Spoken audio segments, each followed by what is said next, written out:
A lot more is on the way. We'll have a profile of courage from a side of college football that's rarely seen.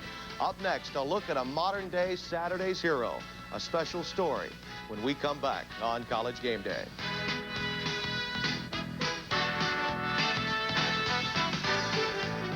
Scoreboard shows on Saturday nights, we have a segment we call Saturday's Heroes, which documents the accomplishments of players at all levels, including Division II and III. On this occasion, however, we find a story that transcends the football field. Mark Ockerbloom has such a story, found just a stone's throw from our studios here in New England.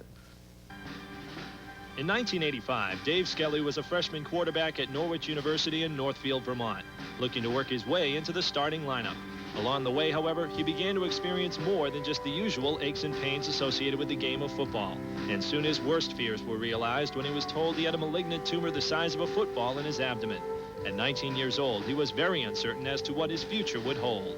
I really didn't know a lot about cancer at the time. It's a scary word. I mean, terror is certainly the first thing that pops in your mind. And then the doctor at that point had said some good things, that, you know, it was an 80 to 90% cure rate for the type of cancer I had. And you just have to take the next year of your life off and fight it. And fight he did, undergoing grueling chemotherapy treatments for 15 weeks. Dave lost all his hair and his weight plummeted from 180 to 130. It was a stiffer challenge than any he had ever faced on the football field, yet it taught Dave a valuable lesson. You really can't take anything for granted out of life, especially life itself. You know, it's so precious and it's so much worth living that you really can't take it for granted, and you really come back and try to work hard and enjoy it as much as you can. And certainly, I think I've learned a lot about family and the importance of family and support and you know, that type of aspect of life, how important it really is. One of Dave's inspirations in his battle was the thought of someday returning to the football field. After the tumor was shrunk to the size of a fist and later removed, that dream became a reality.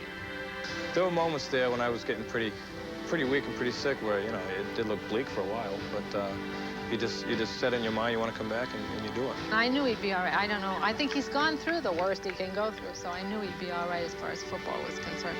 I knew Coach Minner wouldn't let anything happen to him, or the line in front of him. He told me the line is really great, so I knew nothing would happen to him. Did you have your reservations about him trying to get back into football? No, not at all. Anything that he wants to do, I think he should do.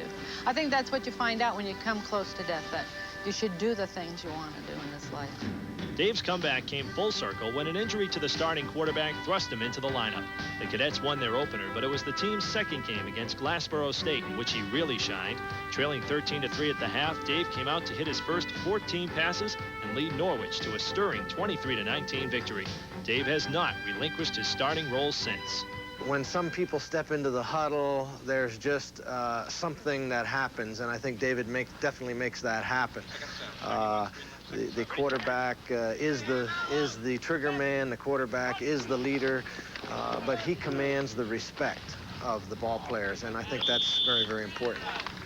5 opponents remain for Dave Skelley and his Norwich teammates, but few can measure up to the opponent he's already battled, leaving Dave Skelley with a new perspective on the game of football. I try to go out there and enjoy it more. You know, it's more of a game. You know, it's you know, a very tough game, but I enjoy it, and that's what I like to do. Dave's story of courage, mortality, family, and friends is one which he hopes will inspire others who are stricken with cancer the way he was inspired by his fellow patients who were not as fortunate as Dave.